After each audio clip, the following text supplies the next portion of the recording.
Timber West is a Wild West reaction shooter that has the player murder countless ruffians through quick reaction times. In Timber West, you move from level to level, or rather, Wild West location to Wild West location, shooting the variety of banditos that appear from the left and right side of the screen. To fire on the enemy, you hold down on the screen the direction of the various and sundry types of enemies, keeping it down while the crosshair moves up the screen increasingly quickly. Once the crosshair is over the target, let go and blam! The difficulty lies in the timing. As long as enemies are on the screen, a bar at the top of the screen ticks down, faster and faster as more enemies join, causing you to die horribly if it reaches the bottom. The key element of Timber West is balancing the timings.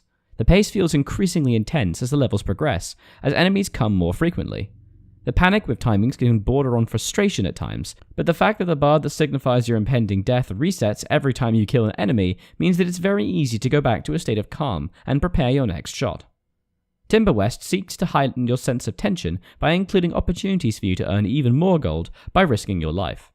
As you play, gold pots will appear between levels, but even more frequently, a giant bird, or even a flying pig for some reason, will fly through with some gold seemingly stapled to their legs. To get them, however, requires you to make a choice between shooting the enemies that are most likely preparing to murder you, or to try and grab the gold. The decision-making inherent in this means that you're always on your toes, always trying to weigh up the benefits of risking your life. The reason you want gold is to buy more characters with different weapon types.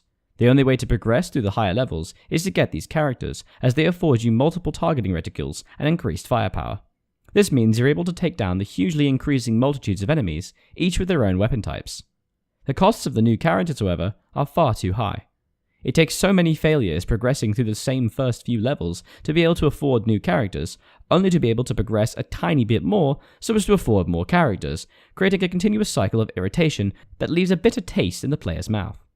Timber West manages to balance tension well enough to give the player enough enjoyment to keep going, but sours it with the feeling of constantly never having enough gold to do well enough. Were the costs balanced better, Timber West would feel enjoyable throughout, with well-designed progression mechanics and fun gameplay. As it stands, however, Timber West is good enough to play for a bit, but too frustrating to play long term.